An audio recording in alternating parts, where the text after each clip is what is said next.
आज इस वीडियो में हम ये जानने का प्रयास करेंगे कि अगर बीओ में कोई वीपीपी या वीपीएल आता है तो उसकी डिलीवरी हम लोग कैसे करेंगे, उसका रुपया अकाउंट फार कैसे करेंगे और क्या क्या सावधानी हमें रखनी है जिसके कारण बाद में चल के हमें कोई समस्या का सामना ना करना पड़े। तो सबसे पहला स्टेप तो यही होगा, जो बैग आएगा उसे हमें रिसीव करना है। रिसीव करने के बाद ओपन करते समय सावधानी रखनी है कि वो आर्टिकल ओपन करते समय आपने स्कैन किया हो और ओपन करते समय वो आर्टिकल एक्सपेक्टेड आर्टिकल में आया हो। बैग रिसीव और ओपन की प्रोसेस हो जाने के बाद हमें पता है कि हम डिलीवरी मेनू में जाके संबंधित कर्मचारी को इनवाइस कर देते हैं। जैसे ही आप इनवाइस पे जाके एम्प्लॉय का नाम भर के इनवाइस वाली स्क्रीन खोलेंगे, कुछ इस तरीके की स्क्रीन आएगी। यहाँ पर देखिए कि वीपीपी आई है जिसका आर्टिकल नंबर है CD 669-830-088 आई है। अब हमें करना क्या है सावधानी पूर्वक कि इस पर टिक करना है। सामने देखिए राइट का टिक लगा दिया और उसके जस्ट सामने एक्शन के नीचे जो तीर का निशान बना हुआ है इस पर क्लिक करना है। जैसे ही आप इस पर क्लिक करेंगे कुछ इस प्रकार की स्क्रीन खुल के आ जाएगी आर्टिकल डेटा एंट्री की, जिसमें सेंडर, एड्रेसी और अदर्स 3 टैब दिख रहे हैं आपको। सेंडर पार्सल भेजने वाला कौन है, मतलब वीपीपी कहाँ से आई है, अब वो डिटेल यहाँ पे अपडेट कर दीजिएगा। नेक्स्ट पर क्लिक करिएगा। फिर एड्रेसी में सेम ऐसी स्क्रीन खुलेगी, वो भर दीजिएगा, मतलब प्राप्तकर्ता कौन है, किसको बटनी है, उसका पूरा डिटेल भर दीजिएगा। उसके बाद अगला टैब देखिएगा अदर्स का है। सबसे ज़रूरी आपको जानकारी यहीं पे मिलेगी। जब आप अदर्स पर क्लिक करेंगे इस तरीके की जानकारी आ जाएगी अदर्स पे। अब आप फेच VAS डिटेल्स पर क्लिक करेंगे। जैसे ही आप फेच VAS डिटेल पर क्लिक करेंगे, VAS का मतलब होता है वैल्यू एडेड सर्विसेज। जैसे ही आप फेच VAS डिटेल्स पर क्लिक करेंगे सिस्टम डिटेल्स फेच कर लेगा। वीपी कितने रुपए की है, कितना कमीशन है, सब कुछ डिटेल आ जाएगी।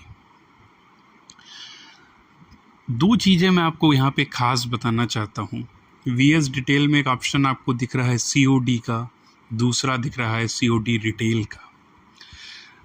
एक नया शब्द हम लोग जब भी पुराने सिस्टम की अगर याद करें तो VP का प्रयोग करते थे। अब VP शब्द कहीं भी आपको देखने को नहीं मिलेगा, COD देखने को मिलेगा। COD और COD रिटेल में अंतर जान लीजिए। COD रिटेल एक तरीके से आपकी VP है, अर्थात ये कमीशन वाली सिस्टम है। मतलब 700 की अगर होगी तो 735 ग्राहक से लेने हैं। COD का मतलब 700 के 700 लेने हैं।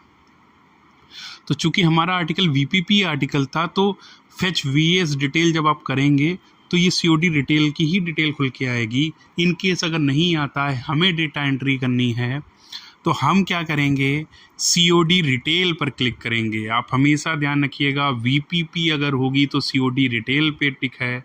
COD है कैश ऑन डिलीवरी, अर्थात कोई कमीशन नहीं, 700 की चीज़ 700 में लेनी है तो COD पर टिक होना है। COD रिटेल पे आएंगे। COD रिटेल पर टिक करने के बाद हम उसका अमाउंट लिख देंगे। यहाँ पर COD रिटेल का अमाउंट कितना है। जैसे ही आप अमाउंट लिखोगे कुछ इस तरीके की स्क्रीन खुल के आ जाएगी। देखिए मैंने अमाउंट में यहाँ 619 लिखा, कमीशन 31, GST 6, टोटल 656 ऑटोमेटिक आ गया। इतना करने के बाद आप अपडेट पर क्लिक करेंगे। जैसे ही अपडेट पर क्लिक करेंगे एक इंटीमेशन टाइप का आएगा कि do you want to update COD retail 619 + 31 + 6 = 656। आप कंफर्म पर क्लिक कर दोगे और अब आपकी जो VP थी वो अमाउंट के साथ अपडेट हो गई है। बहुत बार ऐसा होगा जब आप आर्टिकल को इनवाइस कर रहे होगे तो लिख के आएगा कि ये 0 अमाउंट वाली है, तो उस स्थिति में भी आपको करना यही है, एक्शन पर टिक करके डेटा एंट्री कर लेनी है, सेंडर, एड्रेसी और अमाउंट वाली बात। बस ध्यान क्या रखना है आपको कि अगर VP है, कमीशन वाली है, तो आपको COD रिटेल पर टिक करना है, और अगर बिना कमीशन की है, COD है, कैश ऑन डिलीवरी वाला है, तो COD पर टिक करना है। ये इतना करने के बाद आप आर्टिकल को इनवाइस कर दीजिएगा। आर्टिकल की डिलीवरी कर दीजिएगा। डिलीवरी करने के बाद रुपया अकाउंट फार कैसे करना है, इसका मनी ऑर्डर कैसे जारी होगा, हम अगले वीडियो में सीखेंगे।